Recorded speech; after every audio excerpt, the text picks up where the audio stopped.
নমস্কার। যুক্তি তর্ক সঙ্গে অর্কয়ে আপনাদের স্বাগত। আপনাদের সঙ্গে আমি অর্কপ্রভ সরকার। 26শে সেপ্টেম্বর মহা চতুর্থীর দিন কলকাতায় এসেছিলেন কেন্দ্রীয় স্বরাষ্ট্রমন্ত্রী অমিত শাহ। পুজো উদ্বোধন করেছেন, বিজেপি নেতাদের সঙ্গে ঘরোয়া বৈঠক করেছেন। বিদ্যাসাগর মশাইয়ের 205তম জন্মবার্ষিকী ছিল। বিদ্যাসাগর মশাইয়ের প্রসঙ্গ উল্লেখ করেছেন এবং মাতৃজননীর কাছে, মাতৃদেবীর কাছে বাংলায় সোনার বাংলা যাতে গড়তে পারে বিজেপি, নির্বাচনে বিজয়ী হতে পারেন সেই জন্য আশীর্বাদ চেয়েছেন। অমিত শাহ সন্তোষ মিত্র স্কোয়ারের পুজোতে বছর দুয়েক আগেও এসেছিলেন, সল্টলেকের আরেকটি পুজোতেও গিয়েছিলেন। এই পুজোতে আসার মধ্যে নতুনত্ব কিছু নেই। বিজেপি যে বাংলার সংস্কৃতি, দুর্গাপুজো প্রভৃতির সঙ্গে যে নিজেদের মেলাতে চাইছে সেটা খুব স্বাভাবিক, কারণ ওই বিজেপি নাকি বাংলা বিরোধী। এই যে চিলচিৎকার করছে শাসক দলের উরুকাতু বদনা থেকে সর্বোচ্চ নেতৃত্ব, তার থেকে এটা বোঝা যায় যে রাজ্যের শাসক দলের কিন্তু কোনো ইস্যু নেই। একটা ভ্রান্ত ন্যারেটিভ তৈরি করে মানুষকে বিভ্রান্ত করতে চাইছে। 15 বছর ক্ষমতায় থাকার পরে তাদের সামনে মানুষকে বলার মতো কিছু নেই। কেন্দ্রীয় বঞ্চনার ফাঁপা রেকর্ড, আর বাংলা ভাষা সন্ত্রাস, বাঙালি আক্রান্ত ইত্যাদি। অ্যাচিভমেন্ট তো কিছু নেই। শিল্প নেই, শিক্ষা মায়ের ভোগে, কর্মসংস্থান নেই, পরিযায়ী শ্রমিকের সংখ্যা বাড়ছে, আইন শৃঙ্খলা পরিস্থিতির বেহাল দশা, পরিকাঠামোর বেহাল দশা, কণামাত্র লগ্নি হচ্ছে না। তাহলে 15 বছর পরে একটা সরকার নির্বাচন আসছে, মানুষের সামনে কি বলবে? তাই ভ্রান্ত ন্যারেটিভ তৈরি করছে। আমার সব থেকে মজা লেগেছে যখন ছোটবাবু বিদ্যাসাগরের কথা স্মরণ করেছেন।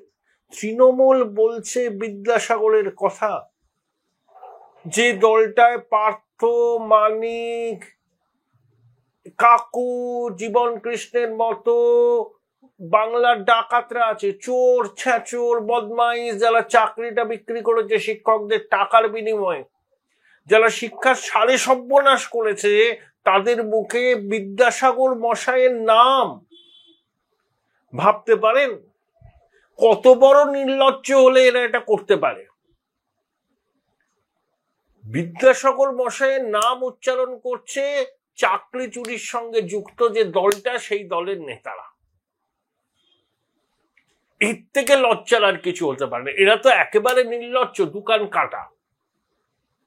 ভাবছে বিদ্যাসাগরের কথা বললেই বোধহয় বাঙালির আবেগকে একটু সংহত করা যাবে। এরা জানে না, বাঙালি বুঝে গেছে এদের ভণ্ডামিটা, এদের দ্বিচারিতাটা এবং দুর্নীতির প্রাতিষ্ঠানিকীকরণ করার যে উদ্যোগ সার্বিকভাবে এরা নিয়েছে, সেটা আজকে প্রতিষ্ঠিত হয়েছে। সুপ্রিম কোর্ট তাতে সিলমোহর দিয়েছে। নয়নের মণিদের পিছনের দরজা দিয়ে পরীক্ষায় বসাতে হবে, চাকরি পাওয়াতে হবে। রাজ্য সরকার, এসএসসি, পর্ষদ সারে সর্বনাশ করেছে পশ্চিমবঙ্গের অসংখ্য মানুষের। সুপ্রিম কোর্ট বলেছে। পার্থর বাড়ি থেকে কোটি টাকা, অর্পিতার ফ্ল্যাট থেকে কোটি টাকা, মানে পার্থর বাড়ি থেকে বললাম যে অর্পিতার দুটো ফ্ল্যাট থেকে, কাকু গ্রেপ্তার হয়েছিল, জীবন কৃষ্ণ, এজেন্ট, কুন্তল, শান্তনু, আরো অনেক অনেক অনেক অনেক আছে। মানিক 10 বছর একটা পদে ছিল প্রাথমিক শিক্ষা পর্ষদে। যখন চিত্তরঞ্জন পাল, সজ্জন মানুষ, অধ্যাপক মানুষ, প্রাথমিক শিক্ষা পর্ষদের চেয়ারম্যান ছিলেন, কিন্তু তিনি চুরির ব্যাপারে সম্মতি দেননি, চাকরি চুরির ব্যাপারে। তাকে ওই পার্থ মুকুলরা অপসারণ করেছিল। ওগুলো মাতৃজঠরের লজ্জা। এই পার্থ, মানিক, সেই দলের লোকজন বিদ্যাসাগর মশাইয়ের নাম নিচ্ছে। ভাবুন, অদৃষ্টের কি পরিহাস। বিদ্যাসাগর মশাই স্বর্গ থেকে এসব দেখে নিজেই বিড়ম্বিত বোধ করছেন। অমিত শাহ ভূপেন্দ্র যাদব আর বিপ্লব দেবকে নির্বাচনে পর্যবেক্ষক নিয়োগ করেছেন। আমি মনে করি খুব ভালো সিদ্ধান্ত। ভূপেন্দ্র যাদব সাংগঠনিক মানুষ, লো প্রোফাইল মেনটেন করেন, শাহের ঘনিষ্ঠ, আলওয়ার থেকে লোকসভায় জিতেছেন, কেন্দ্রের পরিবেশ মন্ত্রী, মহারাষ্ট্রে বিজেপির জয়ের অন্যতম কারিগর, বিপ্লব হরিয়ানাতে ছিলেন। অর্থাৎ অমিত শাহ নিয়ন্ত্রণটা প্রতিষ্ঠিত করে নিয়েছেন। কিন্তু এই যে নির্বাচনের টিকিট বন্টন হবে, ম্যানিফেস্টো কি হবে, প্রচারের কৌশল কি হবে, প্রধানমন্ত্রী কতবার আসবেন, অমিত শাহ কতবার আসবেন, যোগী আদিত্যনাথকে কোথায় ব্যবহার করা হবে, উত্তরবঙ্গের জন্য আলাদা স্ট্র্যাটেজি, জঙ্গলমহলের জন্য আলাদা স্ট্র্যাটেজি, মধ্যবঙ্গের জন্য আলাদা স্ট্র্যাটেজি, কলকাতা এবং তার আশেপাশের অঞ্চলের জন্য আলাদা স্ট্র্যাটেজি। এই মাল্টিপ্রং স্ট্র্যাটেজি তৈরি করা হবে। এবং একটা জিনিস তো আমরা স্পষ্ট বুঝতে পারছি যে বিজেপি এবার কতটা সিরিয়াস।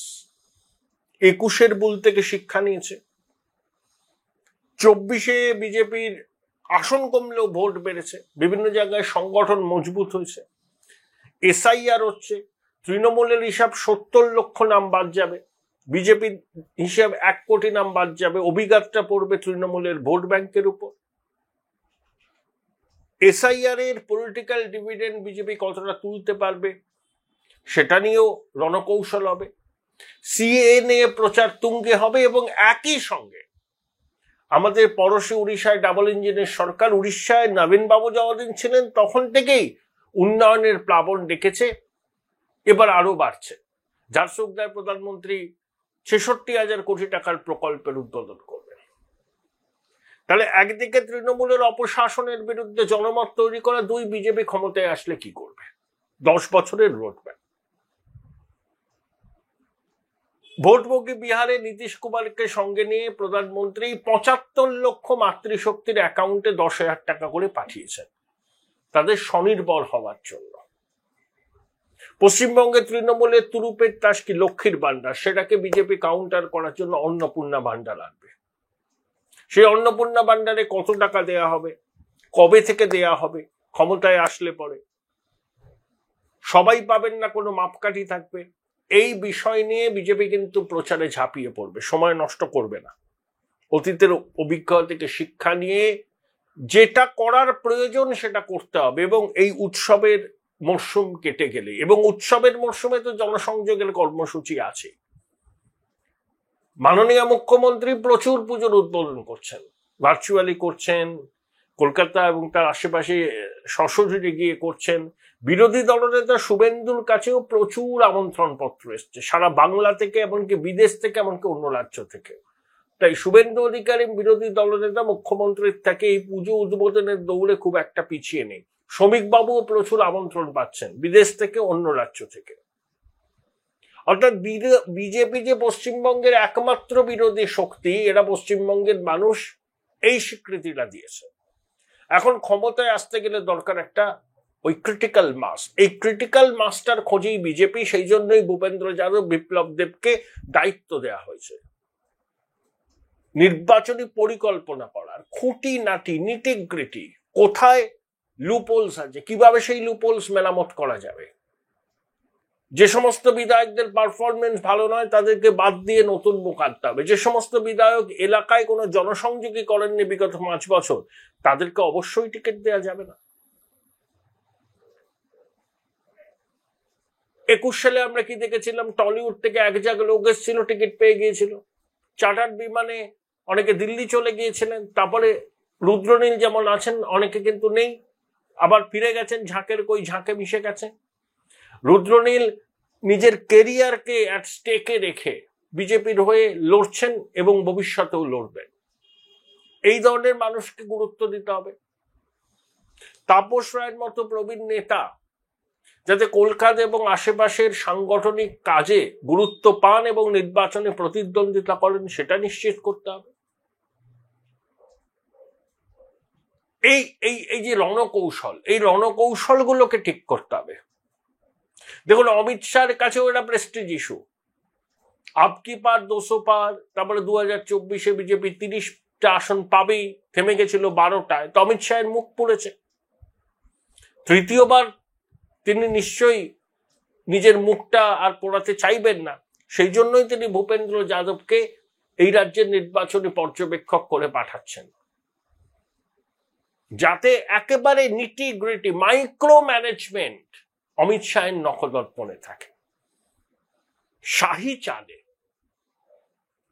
তৃণমূল কুপকাত হবে কি হবে না এই মুহূর্তে বলতে পারছি না, কিন্তু একটা জিনিস স্পষ্ট, তৃণমূলের পক্ষে মানুষের কাছে গিয়ে বলার মতো কোনো বিষয় নেই। যে ন্যারেটিভ তারা তৈরি করতে চাইছে মানুষ গ্রহণ করছে না। আর বিজেপি পশ্চিমবঙ্গে আনটাচড অ্যান্ড আনকিসড ভার্জিন। প্রায় অর্ধ শতাব্দী ধরে পশ্চিমবঙ্গের মানুষ ওই কেন্দ্রীয় বঞ্চনা, কেন্দ্রের বিরুদ্ধে রাজনৈতিক যুদ্ধ দেখেছে। এই যুদ্ধ দেখে দেখে তারা ক্লান্ত। তাদের একটা বড় অংশ, মানে সাইলেন্ট মেজরিটির বড় অংশ, মানে সিংহভাগ, তারা কিন্তু পরিবর্তন চাইছেন, কারণ change is the only constant. এবং তারা এমন একটা সরকার চাইছেন যে সরকার রাজ্যের সর্বাঙ্গীন মঙ্গল করবে, কেন্দ্রের সরকারের সঙ্গে ঝগড়া করবে না, কেন্দ্রীয় প্রকল্প কেন্দ্রীয় সরকারের কাছ থেকে সব রকম সুযোগ সুবিধা বিনিয়োগ আকর্ষণ করার জন্য যা যা করণীয় তাই করবে। সেটা একমাত্র সম্ভব যখন এই রাজ্যে একটা শিল্প বান্ধব কল্যাণমুখী সরকার হয়, এবং সেটা তখনই সম্ভব যদি এখানে ডাবল ইঞ্জিনের সরকার হয়। পশ্চিমবঙ্গের সাইলেন্ট মেজরিটির সিংহভাগ এই ধারণা মনে, সিংহভাগের মনে এই ধারণা এখন বদ্ধমূল হয়েছে। বিজেপির কাছে এবারের লড়াই তো চ্যালেঞ্জ, আর পার কি লড়াই। তৃণমূলের কাছে তার থেকেও বেশি, কারণ তৃণমূল জানে একবার যদি অঘটন ঘটে দল বলে কিছু থাকবে না। যারা এখন বড় বড় তৃণমূলী নেতা চোখের পলক ফেলবার আগে দেখবেন তাদের কাণ্ড কারখানা। Join Indian Institute of Hotel Management now. Right choice, right decision.